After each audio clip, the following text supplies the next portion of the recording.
السلام عليكم ورحمة الله وبركاته. الحمد لله رب العالمين والصلاة والسلام على سيد الأنبياء والمرسلين سيدنا محمد وعلى آله وأصحابه أجمعين، أما بعد، فأعوذ بالله من الشيطان الرجيم. بسم الله الرحمن الرحيم. فبما رحمة من الله لنت لهم ولو كنت فظا غليظ القلب لانفضوا من حولك. وقال تعالى: لقد جاءكم رسول من أنفسكم عزيز عليه ما عنتم حريص عليكم بالمؤمنين رؤوف رحيم. حضرات، بزرگان محترم، میرے عزیز بھائی اور دوستوں اور معزز خواتین اسلام، ہمارے لیے یہ خوشی اور خوشبختی کی بات ہے، ہماری سعادت ہے، ہمارا نصیب ہے کہ اللہ تعالیٰ نے ہمیں ایک ایسے گھرانے میں پیدا فرمایا جہاں اسلام پہلے سے موجود تھا. اس سے بڑھ کر اللہ تعالیٰ کی کوئی نعمت نہیں ہو سکتی، اور اسے یاد کر کے ہر روز ہمیں دہرانا چاہیے اللہ کی حمد و ثنا کو، اللہ کے شکر کو، اس کی اس سب سے بڑی نعمت اور اس کے اس احسان پر اللہ تعالیٰ کا شکر ادا کرنا چاہیے. اس کے ساتھ ایک رشتہ جو اللہ کے ساتھ ساتھ اس کے محبوب سرور دو عالم صلی اللہ علیہ وسلم کے ساتھ ہمارا ہے، اس کی امت میں پیدا ہونے کا، یہ مزید اللہ کا فضل و کرم اور اس کا احسان ہے. اللہ تعالیٰ نے حضور اکرم صلی اللہ علیہ وسلم کی ذات گرامی کو ایسا بنایا تھا کہ حق تو یہ ہے کہ ہمیشہ ان کا تذکرہ جاری رہے، اور صرف ربیع الاول کے مہینے کو آپ کے تذکرے کے لیے خاص نہ کیا جائے کہ آپ کا ذکر محمود اور ذکر جمیل اور ذکر خیر صرف اس مہینے میں کیا جائے، اور پھر آپ صلی اللہ علیہ وسلم کی سیرت کا تذکرہ بند کر دیا جائے. یہ ناانصافی کی بات ہے، اور اس لیے بھی کہ حضور اکرم صلی اللہ علیہ وسلم کا جو پیغام ہے اور آپ کا نام ہے اور آپ کا مقام ہے وہ عالمی ہے اور ہمیشہ باقی رہنے والا ہے اور پوری دنیا کے لیے. اس لیے کوشش یہ ہوتی ہے کہ کسی بھی موضوع پر گفتگو اس میں خود حضور اکرم صلی اللہ علیہ وسلم کی ذات والا صفات سے متعلق، آپ کے اخلاق سے متعلق، آپ کی ہدایات سے متعلق کوئی نہ کوئی ذکر ضرور آئے. رسول اکرم صلی اللہ علیہ وسلم کو ربیع الاول کے مہینے سے خاص تعلق. اسی مہینے میں آپ کی ولادت مبارکہ ہوئی، پیدائش ہوئی، اسی مہینے میں آپ کی وفات طیبہ ہوئی، اسی طرح سے اسی مہینے میں ہجرت کا سفر پیش آیا، اور بھی بے شمار فضائل اس مہینے کے ساتھ جڑے ہوئے، جس کا تقاضا ہے کہ خاص طور سے حضور اکرم صلی اللہ علیہ وسلم کا تذکرہ کیا جائے. تذکرے کا مطلب یہ ہے کہ حضور اکرم صلی اللہ علیہ وسلم کی سیرت کے مختلف پہلوؤں کا ذکر. سیرت کا ایک حصہ وہ ہے حضور صلی اللہ علیہ وسلم کی بایوگرافی کا کہ آپ کے حالات اور واقعات ذکر کیے، کہ آپ کی پیدائش کب ہوئی، پیدائش کے وقت کے کیا حالات تھے، کیسے کیسے آپ بڑے ہوئے، کس نے آپ کی پرورش کی، کب آپ نے ہجرت کی. یہ آپ صلی اللہ علیہ وسلم کے ذاتی حالات. آپ کے ساتھ پیش آنے والے جو واقعات ہوئے مکی زندگی میں بھی، مدنی زندگی میں بھی، آپ نے جو اقدام کیا، ان سب چیزوں کا تذکرہ، یہ بھی سیرت کا حصہ. سیرت کا ایک بڑا حصہ یا اس کا پیغام ہے جسے فقہ السیرہ کہا جاتا ہے، یعنی سیرت کا کوئی بھی واقعہ ذکر کیا جائے تو اس کے ساتھ ساتھ یہ دیکھنے کی کوشش کی جائے کہ اس میں ہمارے لیے کیا سبق ہے۔ جیسے کہ حضور اکرم صلی اللہ علیہ وسلم نے نبی ہونے سے پہلے کی جو زندگی گزاری ہے، نبی ہونے کے بعد مکے میں جو زندگی گزاری، مکے کے بعد مدینے میں زندگی گزاری،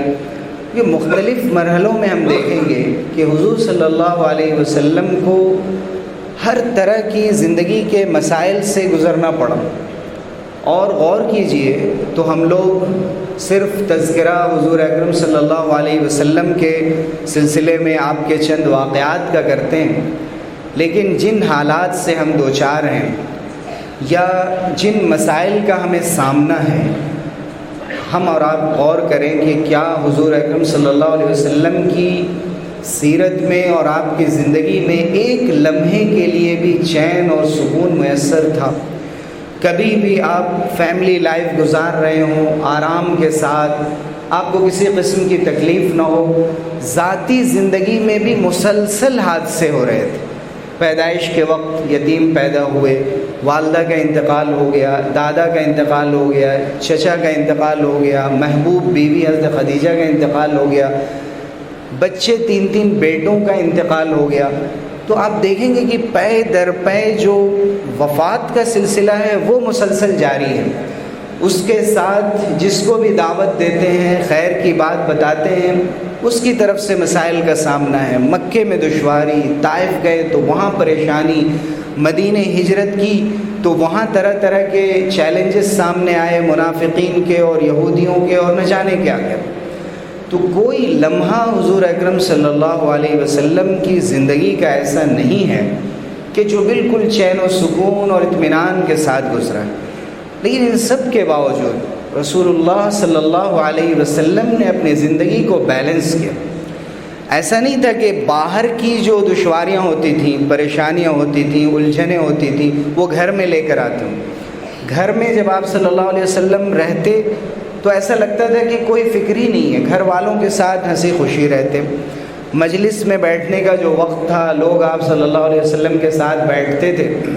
تو حضور اکرم صلی اللہ علیہ وسلم ان کے ساتھ بھی ہنسی خوشی گفتگو فرماتے، کبھی کسی سے مزاح بھی کر لیتے، مذاق کر لیتے، مسکراتے بھی تھے، زندگی کو زندگی کا حق دیتے تھے۔ یعنی سب کام اپنے اپنے وقت پہ، جب عبادت کے لیے آئے تو ایسا لگتا تھا کہ عبادت کے علاوہ کوئی کام ہی نہیں۔ جب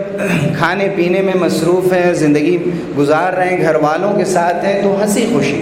اور اس کا حق ادا کرتے، اس کو اس کا حق دیتے ہوئے۔ نہ یہ ہمیں ملتا ہے کہ حضور اکرم صلی اللہ علیہ وسلم نے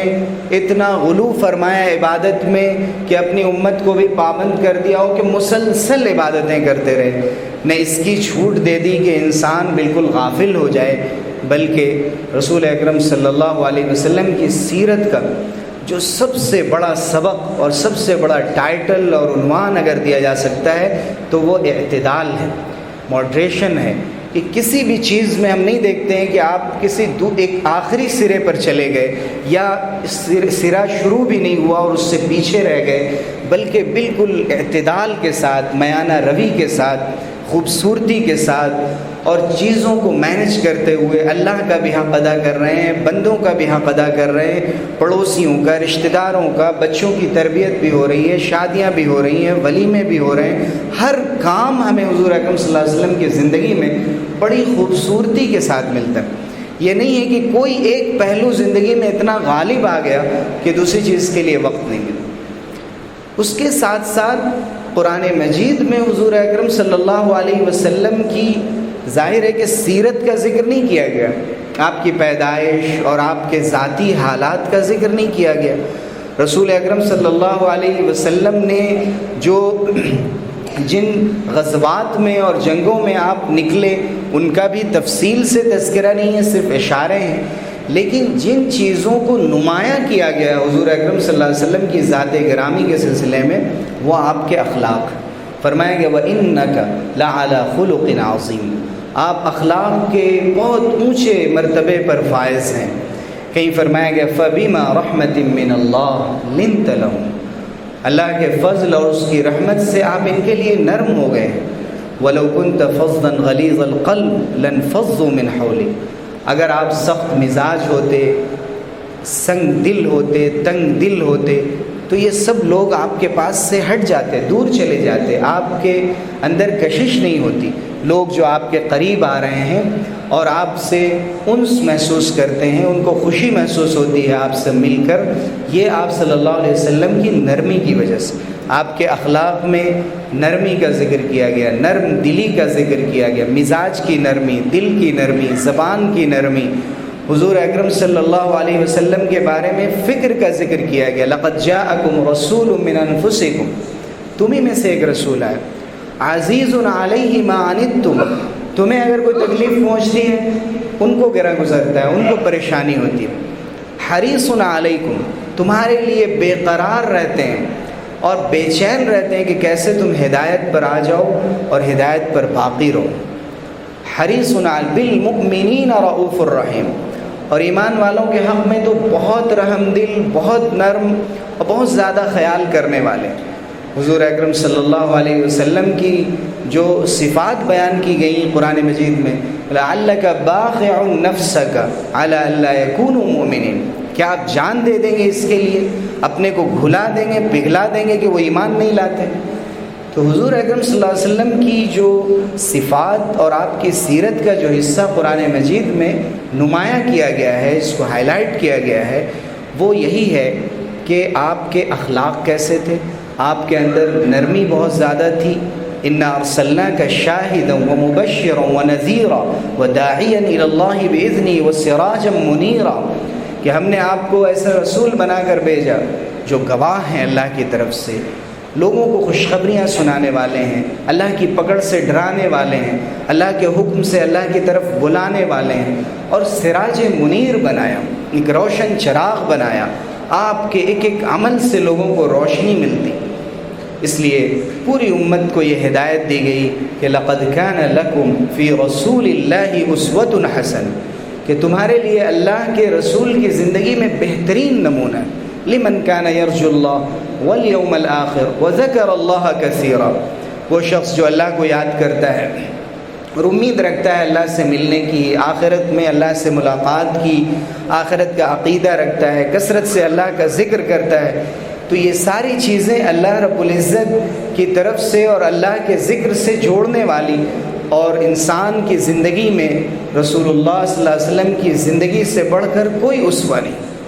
ان تمام اوصاف کے ساتھ اور چیزوں کے ساتھ جن کا تذکرہ انشاءاللہ اس مہینے میں اور آئندہ بھی مسلسل کئی ہفتوں میں ہم کرنے کی کوشش کریں گے،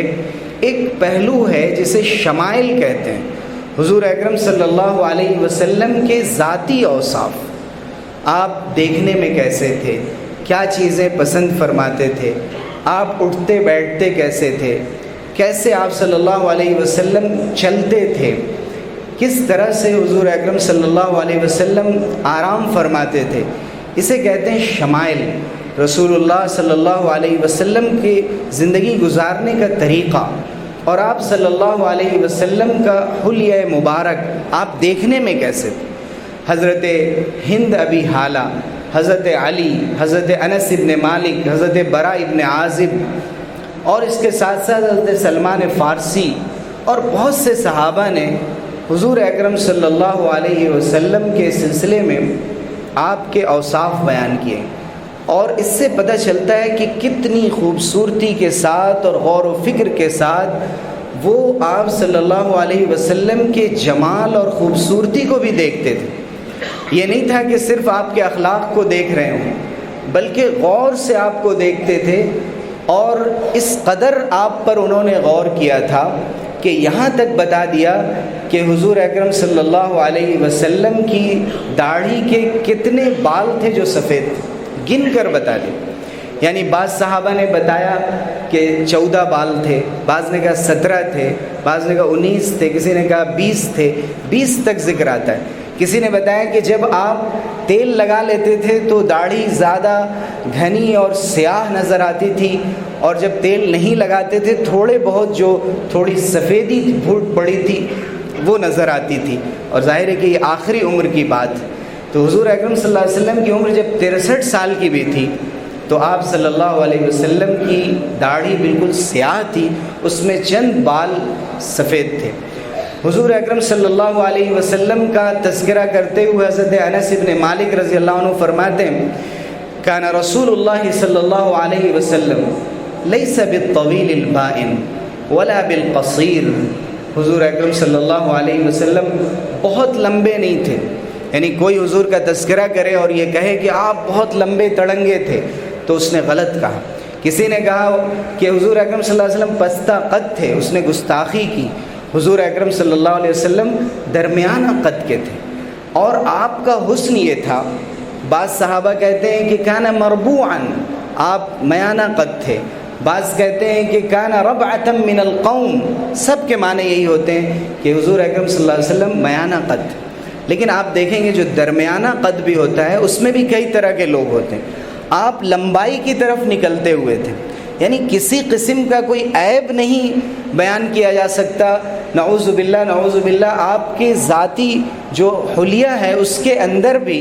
آپ بالکل پست بھی نظر نہیں آتے اور بہت لمبے بھی نہیں، میانہ قد بھی ایسے کہ لمبائی کی طرف نکلتے ہوئے۔ اور جب لوگوں کے بیچ ہوتے، جیسے بہت سے لمبے لوگ ہوتے اگر، تو آپ ان سب میں لمبے نظر آتے تھے۔ یہ حضور صلی اللہ علیہ وسلم کا معجزہ تھا، یعنی آپ صلی اللہ علیہ وسلم میانہ قد تھے، لیکن جب لمبے لوگوں کے بیچ ہوتے تھے تو کوئی آپ سے اونچا نظر نہیں آتا تھا۔ یہ آپ صلی اللہ علیہ وسلم کا معجزہ تھا، تاکہ ظاہری طور پہ بھی آپ بلند نظر آئیں، آپ کسی سے نیچے نہ رہیں۔ یہ حضور اکرم صلی اللہ علیہ وسلم کا حسن تھا۔ پھر فرمایا گیا حضور کے بارے میں کہ آپ صلی اللہ علیہ وسلم کے بالوں کا تذکرہ کیا گیا۔ ایک صحابی نے کہا کہ حضور صلی اللہ علیہ وسلم وفرہ رکھتے تھے، کسی نے کہا آپ لمہ رکھتے تھے، کسی نے کہا آپ جمہ رکھتے تھے۔ یہ بالوں کے نام تھے، اور اتنے خوبصورت الفاظ بھی عربی کے آئے ہیں شمائل کو بیان کرنے کے لیے، جیسے کوئی کسی معشوق کے بارے میں کوئی غزل کہتا ہے، اس غزل سے بہت خوبصورت الفاظ ہیں اگر وہ عربی کے سمجھے جا سکیں۔ فرمایا گیا کہ حضور کے بال کبھی کانوں کے لو تک ہوتے تھے جسے وفرہ کہتے ہیں، اور بڑھ جاتے تو کبھی نصف گردن تک ہوتے، گردن کے آدھے حصے تک۔ بہت دیر ہو جاتی بال کٹانے میں تو پھر شانوں تک اور کاندھوں تک ہو جاتے، جسے جمہ کہتے ہیں۔ حضور اکرم صلی اللہ علیہ وسلم کے بارے میں بتایا گیا کہ آپ کے بال ایسے بھی نہیں تھے کہ جن کو آپ گھنگریالے کہہ سکیں، یعنی آپ کے بارے میں فرمایا گیا کہ لیس بالجعد القطط ولا بالسبط، ایسے بال نہیں تھے جو بالکل سیدھے ہوں، اور ایسے بھی نہیں تھے کہ بالکل گھنگریالے ہوں، لیکن ایسے تھے سیدھے بال تھے، اس میں گھنگریالا پن بھی نظر آتا تھا، یعنی دونوں طرح کی خوبصورتی اس کے اندر تھی۔ حضور اکرم صلی اللہ علیہ وسلم کے منہ مبارک کے بارے میں یہ بھی فرمایا گیا کہ آپ کے بال بہت گھنے تھے اور باریک تھے اور سیاہ تھے، اور حضور اکرم صلی اللہ علیہ وسلم جان بوجھ کر مانگ نہیں نکالا کرتے تھے عام طور سے،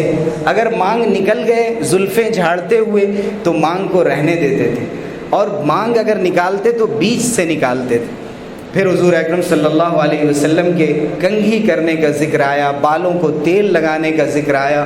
پھر حضور کے قد کا ذکر کرتے ہوئے قد کا ذکر کرنے کے بعد آپ کے رنگ کا تذکرہ کیا گیا، تو فرمایا گیا لیس بالابیض الامحق ولا بالآدم، حضور اکرم صلی اللہ علیہ وسلم کا رنگ ایسا بھی نہیں تھا کہ بالکل سفید ہو جیسے کہ سفیدی مائل ہو، اور ایسا بھی نہیں تھا کہ جیسے گندمی رنگ ہو کہ سانولا ہو جائے بالکل، بلکہ حضرت علی رضی اللہ عنہ کی روایت میں کان ابیض مشروبا، آپ کی جو سفیدی تھی وہ سرخی کی طرف مائل تھی، یعنی لال لگنے لگتے تھے دیکھنے میں، اور جب کبھی خوش ہوتے یا ناراض ہوتے اس وقت وہ لالی نظر آتی تھی۔ کوئی کہتا تھا کہ آپ دیکھنے میں ایسے لگ رہے تھے کأنما فقیا فی وجہہ الرمان، کہ جیسے کہ آپ کے چہرے مبارک پہ انار نچوڑ دیا گیا ہو۔ کوئی دیکھنے والا یہ کہتا کہ حضور اکرم صلی اللہ علیہ وسلم کو دیکھا تو کانا وجہہ یتلألؤ تلألؤ القمر لیلۃ البدر، کہ آپ کا چہرہ ایسا چمک رہا تھا، دھمک رہا تھا جیسے 14ویں کا چاند نظر آتا ہے۔ کوئی کہتا ہے کہ حضور اکرم صلی اللہ علیہ وسلم کی وفات سے پہلے کا جب ذکر ہے کہ حضرت ابو بکر صدیق رضی اللہ عنہ جب امامت فرما رہے تھے اور حضور نے جب پردہ ہٹایا تو کسی صحابی نے دیکھ کر آپ کے چہرے کی تصویر کشی کرتے ہوئے کہا کہ ایسا لگتا تھا کأن وجہہ ورقۃ مصحف، ایسا لگتا تھا کہ قرآن کے صفحے ہوں، قرآن کے پارے معلوم ہوتے تھے، آپ صلی اللہ علیہ وسلم کا چہرہ مبارک ایسا لگتا ہے۔ تو عجیب عجیب اوصاف صحابہ نے بیان کیے۔ کسی نے کہا کہ ایک مرتبہ میں چاند کو دیکھتا تھا اور ایک مرتبہ آپ کو دیکھتا تھا، خدا کی قسم حضور اکرم صلی اللہ علیہ وسلم چاند سے زیادہ خوبصورت نظر آتے تھے۔ کسی نے کہا کہ ما رأیت قبلہ ولا بعدہ، آپ سے پہلے اور آپ کے بعد مثلہ، آپ کی طرح میں نے کسی کو نہیں دیکھا۔ حضرت علی کی روایت، حضرت برا فرماتے ہیں ما رأیت شیئا قط احسن من، آپ سے زیادہ خوبصورت چیز میں نے کوئی دیکھی ہی نہیں۔ لیکن حضور اکرم صلی اللہ علیہ وسلم کے مختلف اوصاف بیان کیے گئے۔ حضور اکرم صلی اللہ علیہ وسلم کے بارے میں حضرت انس نے فرمایا ما مسست حریرا ولا دیباجا الین من کف رسول اللہ صلی اللہ علیہ وسلم، میں نے رسول اللہ صلی اللہ علیہ وسلم کے ہتھیلیوں سے زیادہ کوئی ریشم، کوئی دیباج، قیمتی سے قیمتی ریشم کی جو قسمیں ہو سکتی ہیں، میں نے چھو کر کبھی دیکھا حضور کی ہتھیلیوں سے زیادہ نرم نہیں پایا۔ فرمایا کہ ما شممت رائحۃ قط اطیب من رائحۃ رسول اللہ صلی اللہ علیہ وسلم، رسول اللہ صلی اللہ علیہ وسلم کے جسم مبارک سے، جسم اطہر سے جو خوشبو آتی تھی، مشک و عنبر کو سونگھا، کبھی اس میں ایسی خوشبو ہم نے محسوس نہیں کی۔ حضور اکرم صلی اللہ علیہ وسلم کے بارے میں کسی صحابی نے فرمایا عظیم ما بین المنکبین، کہ آپ صلی اللہ علیہ وسلم کے دونوں کاندھوں کے درمیان کا جو حصہ تھا وہ خوب چوڑا تھا، آپ کا سینہ مبارک چوڑا تھا، وہ بالکل دبلے پتلے یا بالکل موٹے تازے نظر نہیں آتے تھے کہ جیسے کوئی کہہ سکے کہ آپ صلی اللہ علیہ وسلم ایسے تھے کہ موٹے تازے تھے، بلکہ سواء الصدر والبطن، سینہ بھی بالکل نکلا ہوا نہیں تھا اور پیٹ بھی نکلا ہوا نہیں تھا، بالکل چیزیں، ہر چیز خوبصورتی کے ساتھ نظر آتی تھی، عریض الصدر، لیکن آپ کا سینہ مبارک چوڑا تھا۔ کہیں فرمایا گیا شسن الکفین والقدمین، آپ کے ہاتھوں میں خوب گوشت تھا اور قدم مبارک پہ بھی گوشت تھا، جو مردوں کی ایک خوبصورتی سمجھی جاتی ہے اور طاقت کی علامت سمجھی جاتی ہے۔ حضور کے بارے میں فرمایا گیا کہ ضخم الرأس، ایک خوبصورتی لیے ہوئے آپ کا جو سر مبارک تھا وہ بھی بڑا تھا، لیکن ایسا بڑا نہیں کہ عیب معلوم ہونے لگے۔ ضخم الکرادیس، آپ صلی اللہ علیہ وسلم کے گھٹنے اور کہنیوں اور اعضاء کے جتنے جوڑ ہیں ان میں بھی خوب گوشت بھرا ہوا تھا۔ حضور اکرم صلی اللہ علیہ وسلم کے بارے میں فرمایا گیا طویل المسروبہ، آپ کے سینہ مبارک سے شروع ہو کر ناف تک بالوں کی ایک باریک لکیر چلی جاتی تھی، ایسا نہیں تھا کہ سینے پر اور پیٹ پر پوری طرح سے گھنے بال نکلے ہوئے ہوں یا جسم کے اوپری حصے پر، لیکن ایک باریک لکیر تھی، اور شانہ مبارک کے اوپر بھی تھوڑے تھوڑے بال تھے۔ حضور اکرم صلی اللہ علیہ وسلم کے بارے میں جب یہ اوصاف بیان کیے گئے تو حضرت علی رضی اللہ عنہ نے آگے یہ بھی فرمایا کہ حضور اکرم صلی اللہ علیہ وسلم لیس بالمطہم ولا بالمکلسم، آپ ایسے نہیں تھے کہ بہت موٹے لگ رہے ہوں، دوسری روایت میں بادن متماسکن، مضبوط نظر آتے تھے اور اعضاء آپ کے گٹھے ہوئے تھے، بالکل ڈھیلے ڈھالے نظر نہیں آتے تھے۔ پھر فرمایا کہ آپ کا چہرہ خوب گول نہیں تھا، کان فی وجہہ تدویر، نہ بالکل گول تھا نہ بالکل لمبا تھا، لیکن دیکھنے والے کو لمبا بھی معلوم ہوتا اور اس میں ایک طرح کی گولائی بھی تھی۔ اور کسی نے پھر آگے حضرت علی نے یہ بھی فرمایا کہ ادعج العینین، آپ کی جو نگاہیں تھیں سرمگی تھیں، جیسے کسی نے سرما لگا رکھا ہو، بہت ہی خوبصورت سیاہ اور کالی، اور اس کے ساتھ ساتھ انہوں نے یہ بھی فرمایا اہدب الاشفار، کہ آپ کی جو پلکیں تھیں خوب گھنی تھیں، اور اس کے ساتھ ساتھ آپ صلی اللہ علیہ وسلم کی جو بھویں تھیں وہ بیچ میں ملی ہوئی نہیں تھی، باریک تھی۔ حضور اکرم صلی اللہ علیہ وسلم کے بارے میں فرمایا واسع الجبین، آپ کی جو پیشانی تھی خوب کشادہ تھی اور بڑی تھی۔ حضور اکرم صلی اللہ علیہ وسلم کے دانت کے بارے میں فرمایا، دندان مبارک کے بارے میں مفلج الاسنان، آپ کے دانت میں ذرا ذرا سا فرق نظر آتا تھا اور بڑے خوبصورت ایسے لگتے تھے کہ موتی چمک رہے ہیں۔ حضور اکرم صلی اللہ علیہ وسلم کے جو یہ ذاتی اوصاف ہیں اور آپ صلی اللہ علیہ وسلم کی خوبصورتی کا جو نقشہ صحابہ نے کھینچا ہے، آپ اس سے اندازہ کر سکتے ہیں کہ صحابہ حضور اکرم صلی اللہ علیہ وسلم کے جمال جہاں آرا کا دیدار کس طرح کرتے تھے اور کتنے غور کے ساتھ اور اپنی کتنی بڑی سعادت سمجھتے تھے کہ انہوں نے ایک ایک حصے کو محفوظ کر دیا۔ حضرت حسان ابن ثابت نے فرمایا وَأَحْسَنُ مِنْكَ لَمْ تَرَ قَطُّ عَيْنِي، آپ سے خوبصورت میری نگاہوں نے کوئی حسین چیز نہیں دیکھی۔ وَأَجْمَلُ مِنْكَ لَمْ تَلِدِ النِّسَاءُ، کسی ماں کے یہاں آپ سے زیادہ خوبصورت بچے کی پیدائش نہیں ہوئی۔ خلقت مبرأ من كل عیب كأنك قد خلقت كما تشاء، آپ کو ہر عیب سے پاک بنا کر پیدا کیا گیا اور بنایا گیا، گویا کہ آپ اس طرح پیدا ہوئے جیسے آپ چاہتے تھے۔ جس طرح آپ ایک انسان پسند کرتا ہے کہ خوبصورت سے خوبصورت ہو، حضور صلی اللہ علیہ وسلم کو اس طرح پیدا فرمایا گیا اور آپ کو بنایا گیا۔ اے پیکر صدرنگ،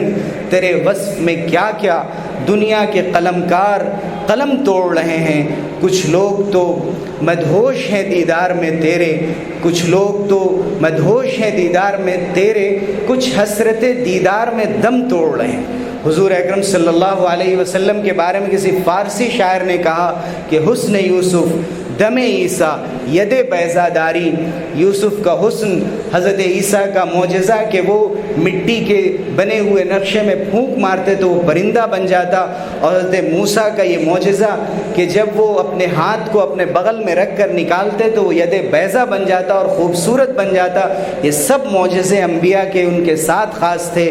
اے نبی آنچ خوبہ ہمہ دارن، وہ سب الگ الگ خوبیاں رکھتے تھے، آپ یہ ساری خوبیاں ایک ساتھ اللہ نے آپ کی ذات گرامی میں جمع فرما دی۔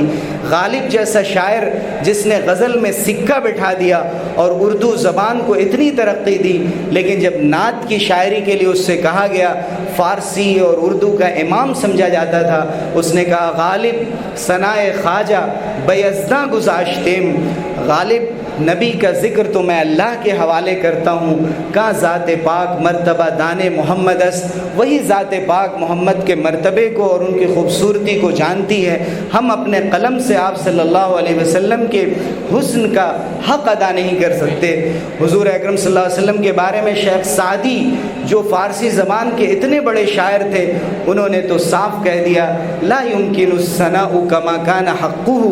آپ کا جیسا حق ہے ویسی تعریف ممکن نہیں ہے۔ بعد از خدا بزرگ تو ہی قصہ مختصر، بس مختصر قصہ یہی ہے کہ اللہ کے بعد آپ ہی کے ذات گرامی سب سے بزرگ و برتر، اور اس لائق ہے کہ اسے پڑھا جائے اور سمجھا جائے اور اپنی زندگی میں اسے نافذ کیا جائے۔ اللہ تعالی ہم سب لوگوں کو عمل کی توفیق سے نوازے اور حضور اکرم صلی اللہ علیہ وسلم کے اسوے پر عمل کرنے کی توفیق دے۔ آمین وآخر دعوانا الحمدللہ۔